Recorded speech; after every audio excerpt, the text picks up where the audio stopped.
इंद्र भगवान श्री वाल्मीकि रामायण की जय। सभी तो की जय हो, सभी देवताओं की जय हो। द्वितीय खंड सुंदरकांड अष्टचत्वारिंशा सर्गा। इंद्रजीत और हनुमान जी का युद्ध। उसके दिव्यास्त्र के बंधन में बंधकर हनुमान जी का रावण के दरबार में उपस्थित होना। मेघनाद आया है तो बांध लिया है। दिव्यास्त्र दिव्य देवताओं का दिया हुआ अस्त्र था, उसमें बांध लिया। रावण के दरबार में उपस्थित हुए जाकर के। ततस्तु राक्ष अधिपतिर महात्मा हनुमतांचे निहते कुमारे मनः समाधाय सह देवकल्पम समाधि देशेन्द्रजितम सरोषः।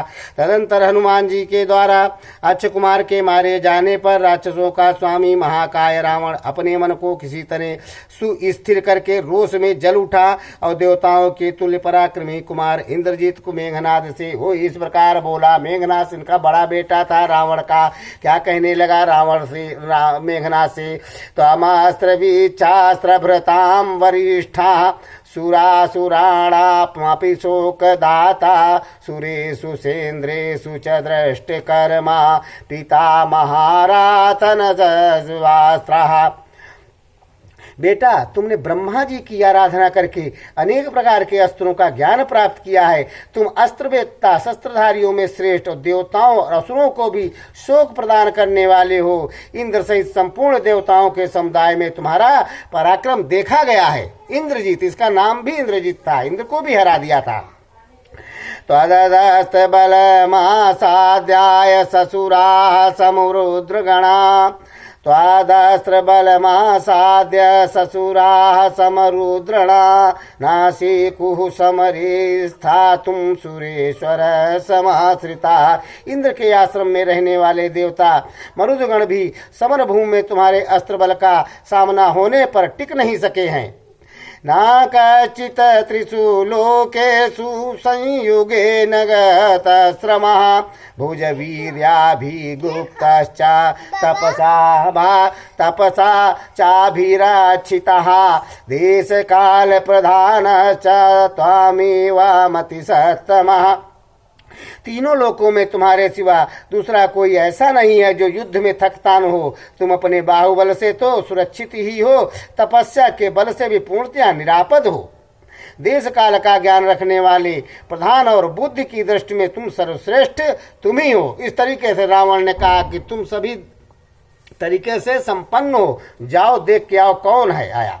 सर्वश्रेष्ठ तुम ही हो।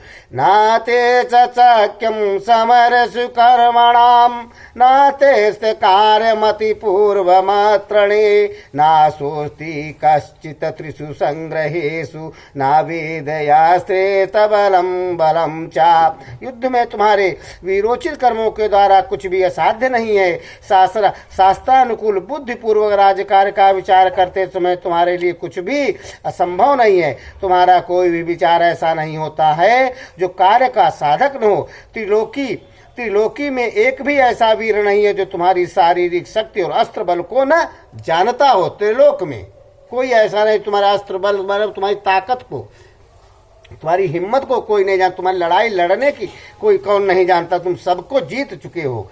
ममान रूपम तपसो बलम च ते पराक्रमश्चास्त्र बलम च संयुगे न त्वाम समा साध्य रणवमर्दे मनः श्रमं गच्छति निश्चितार्थम।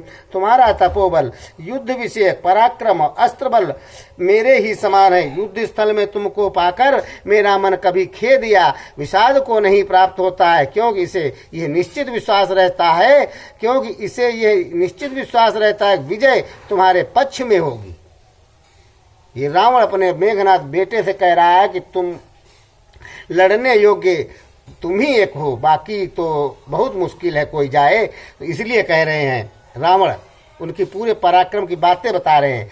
निहिताः किंकिराः सर्वे जम्बुवाले च राक्षसः निहिताः किंकिराः सर्वे जम्बुमाली च राक्षसः आमात्य पुत्रा वीराश्च पंचसेनाग्रगामिनः निहिताः किंकिराः सर्वे जम्मुमालि च राक्षसः अमात्य पुत्रा वीराश्च पंच सेनाग्रगामिनः। देखो किंकिर नाम वाले समस्त राक्षस मार डाले गए हैं। जम्मुमाली नाम का राक्षस भी जीवित नहीं रह सका है। मंत्री के सातों वीर पुत्र तथा मेरे 5 सेनापति भी काल के गाल में चले गए हैं। कुछ लोग तो मारे जा चुके हैं। मंत्री के 7 पुत्र और मेरे 5 सेनापति मारे जा चुके हैं। अब तुमसे कह रहे हैं बलानि सुसमृद्धानि सास्व नागरथानि चा सहोदरस्ते दयिता कुमारो सुदीतिता न ते तेस्यैव मे सारो यस्वारीनुषूदना। उनके साथ ही हाथी घोड़े रथों सहित मेरी बहुत सी बलवीर की संपन्न सेनाएं भी नष्ट हो गई हैं और तुम्हारा प्रिय बंधु कुमार अक्ष भी मार डाला गया है। शत्रुसूदन, मुझ में जो तीनों लोकों पर विजय पाने की शक्ति है वो तुम्ही में है। तीनों लोकों पर विजय पाने की शक्ति है वो तुम्ही में है। पहले जो लोग मारे गए हैं उन्हें वो शक्ति नहीं थी, इसलिए तुम्हारी विजय निश्चित है। कहने लगे जो बाकी तो मर गए उनके पास ये शक्ति नहीं थी, अब तुम में वो शक्ति है कि तीनों लोकों पर विजय पा सकते हो, इसलिए तुम्हारी विजय निश्चित है।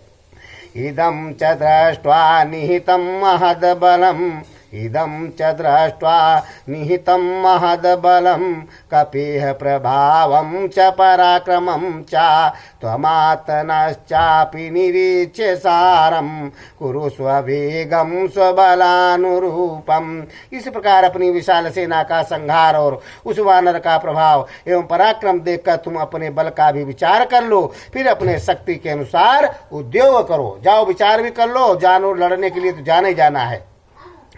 बलावमरद सन्निकष्टे यथा गते श्यामति शांत शत्रौ तथा समीक्षता बलम परम च समारभस्वास्त्रभृतां वरिष्ठा। शस्त्रधारियों में श्रेष्ठ वीर, तुम्हारे सब शत्रु शांत हो चुके हैं। तुम अपने और पराये बल का विचार करके ऐसा प्रयत्न करो जिससे युद्ध भूमि के निकट तुम्हारे पहुंचते मेरी सेना का विनाश रुक जाए, जाते जाते थम जाए कि तुम्हारे जाते जा रहे अरे मेघनाद आ गया है, रुक जाए, विनाश रुक जाए। न वीर सेना गढ़ सोचवंती न वज्रमादाय विशाल सारम न मारुत गतिय प्रवाणम न चाग्निकल्प कर्णेन हंतुम। वीरवर, तुम्हें अपने साथ सेना नहीं ले जानी चाहिए, सेना नहीं ले जानी चाहिए, क्योंकि वे सेनाएं समूह की समूह या तो भाग जाती हैं या मारी जाती हैं। इस तरह अधिक तीक्ष्णता और कठोरता से युक्त वज्र लेकर भी जाने की कोई आवश्यकता नहीं है, क्योंकि उसके ऊपर वो भी व्यर्थ सिद्ध हो चुका है। उस वायुपुत्र हनुमान की गति अथवा शक्ति का कोई माप तौल का या सीमा नहीं है। रावण कहने लगा उनके माप तौल कोई सीमा नहीं है, कितना घट जाए कितना बढ़ जाए कितना ताकत उनके पता ही नहीं है। वो अग्नितुल्य तेजस्वी वानर किसी साधन विशेष से नहीं मारा जा सकता है। अग्नितुल्य वानर मतलब आग के समान का गोला है, वो किसी साधन से नहीं, तीर तलवार और मुगदर से नहीं मारा जा सकता है। ये रावण कहने लगा मेघनाथ से। बोलो श्री बजरंगबली की जय हो। त्वमेव मरतं प्रसमीच सम्यक स्वकर्म साम्याधि समाहितात्मा स्मराश्च दिव्यं धनोश्च वीर्यं व्रजाचतं कर्मं समारभस्वा। इन सब बातों का अच्छी तरह विचार करके प्रतिपक्षी अपने समान ही पराक्रम समझ बूझ कर तुम अपने चित्त को एकाग्र कर लो, सावधान हो जाओ। अपने इस धनुष के दिव्य प्रभाव को याद रखते हुए आगे बढ़ो और ऐसा पराक्रम करके दिखाओ जो खाली न जाए। जाओ लड़ो जाकर के, ऐसा पराक्रम ऐसा दांव चलो जो खाली न जाए। न खल्वियं मति श्रेष्ठया त्वां सम्प्रेष्याम्यहम् इयं च राजधर्माणां क्षत्रस्य च मतिर्मता न कलवयं मतिश्रेष्ठाया त्वां सम्प्रेष्याम्यहम् इयं च राजधर्माणां क्षत्रस्य च मतिर्मता। उत्तम बुद्धि वाले वीर, मैं तुम्हें जो ऐसे संकट में भेज रहा हूँ, यद्यपि स्नेह की दृष्टि से उचित नहीं है, तथापि मेरा यह विचार राजनीति क्षत्रिय धर्म के अनुकूल है कि अपने बेटे को भेज रहे हैं लड़ने के लिए। नाना सत्रेषु संग्रामे वैसारथ्यमरिन्दमम् अवश्यमेव बोधव्यं कामस्य विजयो रणे। नाना सत्रेषु संग्रामे वैसारथ्यमरिन्दमम् अवश्यमेव बोधव्यम कामश्च विजयो रणे। शत्रुदमन वीर पुरुष को संग्राम में नाना प्रकार के शस्त्रों की कुशलता अवश्य प्राप्त करनी चाहिए। साथ ही युद्ध विजय पाने की भी अभिलाषा रखने चाहिए, मतलब लड़ने की, और कहो हमारी जीत ही होगी ऐसा सोच करके लड़ना चाहिए। शत्रु को हरा देंगे, ये न हो कि नहीं हम लड़ नहीं पाएंगे, ऐसा नहीं सोचना चाहिए। ये रावण अपने मेघनाथ बेटे को इस तरीके से समझा रहा है। बोलो श्री रामचंद्र भगवान की जय हो। ततः पितुस्ता वचनम निशम्य ततः पितुस्ता वचनम निशम्य प्रदीक्षणं दक्षसुत प्रभावा चकार भरतार मति त्वरेण रणाय वीरा प्रतिपन्न बुद्धि। अपने पिता राक्षस राज रावण के इस वचन को सुनकर देवताओं के समान प्रभावशाली वीर मेघनाद ने युद्ध के लिए निश्चित विचार करके जल्दी से अपने स्वामी रावण की परिक्रमा चारों तरफ घूमने लगा। क्यों? पिता का भक्त था मेघनाद, बहुत बड़ा क्या मतलब पिता का ही भक्त था। परिक्रमा करने लगा कि हाँ पिताजी जा रहे हैं।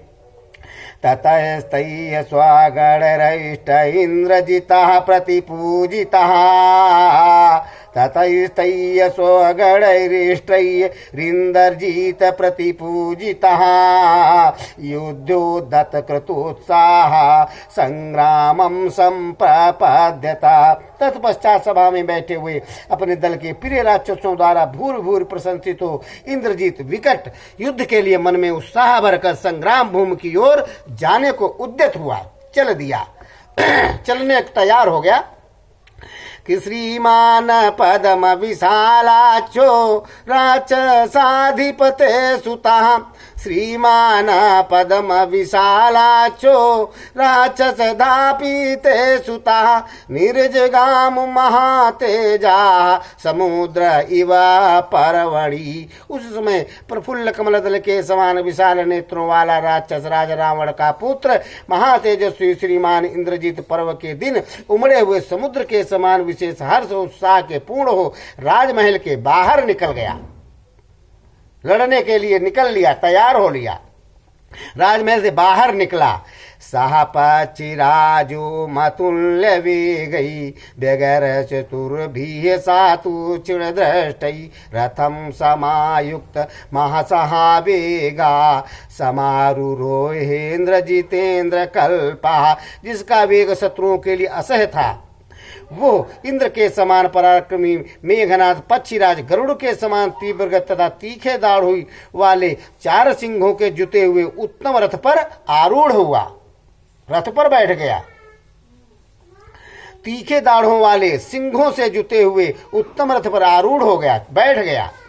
सारथी धन्वी नाम श्रेष्ठा शास्त्रो ज्ञान शास्त्र विदाम्बरः रथिनेनाभिययौ क्षिप्रम हनुमान यत्र सोभवत। अस्त्र शस्त्रों के ज्ञाता अस्त्रवेत्ताओं में अग्रणीय और धनुर्धर श्रेष्ठ वो रथी वीर रथ के द्वारा शीघ्र उस स्थान पर गया जहाँ हनुमान जी उसकी प्रतीक्षा में बैठे थे, यानी अशोक वाटिका। अक्षय कुमार को मार ही दिया था, पता चला था, फिर लड़ने के लिए रथ प्रतीक्षा कर रहे थे, इंतजार कर रहे थे। सहतास्य रथिनिर्घोषं ज्यास्वनं कामुरकस्य चा निशाम्य हरिवीरसौ संप्रष्टतरो भवत। उस रथ की घरघराहट, धनुष की प्रत्यंचा का गंभीर घोष सुनकर वानर वीर हनुमान जी अत्यंत हर्ष और उत्साह से भर गए। दूर से देखा घर घर घर घर करके रथ आ रहा है। अब प्रत्यंचा मतलब जो धनुष की प्रत्यंचा नहीं होती उसको खींचा तो उसकी टनकोर की आवाज सुनकर गए हनुमान जी बड़े उत्साह से भर गए, खुश हो गए। इंद्रजिता पादमादाया शीतशाल चहिसायकान हनुमंतमभिप्रेत्य जगामरणया पंडिता। इंद्रजित युद्ध की कला में प्रवीण था। वो धनुष तीखे अग्रभाग वाले सायकों के लेकर हनुमान जी को लक्ष्य करके आगे बढ़ा। देख लिया हनुमान जी को, उनको लक्ष्य करके निशाना बना करके आगे बढ़ा।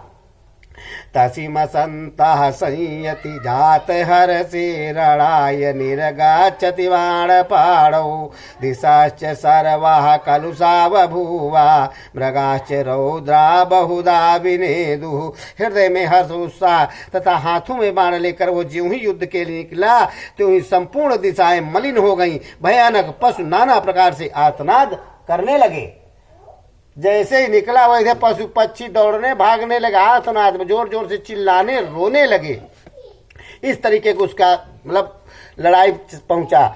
समागतास्ता तू ना गया चा समागतास्ता तू ना गया चा महर्षता चक्र चराच सिद्धा नभा समाव्रात्य च पक्षी संगा विने दूर चही परम प्रहष्टा। उस समय वहां नाग यक्ष महर्षि नक्षत्र मंडल में चलने वाले सिद्धगण भी आ गए। साथ ही पक्षियों के समुदाय भी आकाश को आच्छादित करके अत्यंत हर्ष में भरकर उच्च स्वर से चहचहाने लगे। आकाश में आच्छादित हो गए, सिद्धगण भी आ गए। आयांतं चारथं त्रदृष्ट्वा तूणामिति ध्वजं कपिः ननाद चा महानादं व्यवर्धत चा वेगवान्। आयन्तं सह रथं दृष्ट्वा तूणमिन्द्रध्वजं कपिः ननाद चा महानादं व्यावरदत चा वेगवान। इंद्राकार चिन्ह वाली ध्वजा से सुशोभित रथ पर बैठकर शीघ्रता पूर्वक आते हुए मेघनाद को देखकर वेगशाली वानर वीर हनुमान ने बड़े जोर से गर्जना की और अपने शरीर को बढ़ाया। हनुमान जी ने जैसे मेघनाद को देखा वैसे अपने शरीर को पूरा बढ़ा दिया। इंद्रजित सहरथम दिव्यमासिताश्रिकारमुखः धनुरभिस्फारयामासा तड़ीय दूर्जत तनिः स्वनम। उस दिव्य रथ पर बैठकर विचित्र धनुष धारण करने वाले इंद्रजित ने बिजली की गड़गड़ाहट के समान टंकार करने वाले अपने धनुष को खींचा, टंकार से खींच लिया। ततः समेतावति तीक्ष्ण वेगौ महाबलौ तोरण निर्विशंकौ कपिश्चिराक्षोधिपते स्तनूजा सुरासुरेन्द्रा विबुद्ध भैरौ। फिर तो अत्यंत दुसा वेग और महान बल से संपन्न हो युद्ध में निर्भय होकर आगे बढ़ने वाले वो दोनों वीर कपिवर हनुमान और राक्षस राजकुमार मेघनाद परस्पर वैर बांधकर इंद्र देवराज इंद्र और दैत्यराज बलि की बात एक दूसरे से भिड़ गए।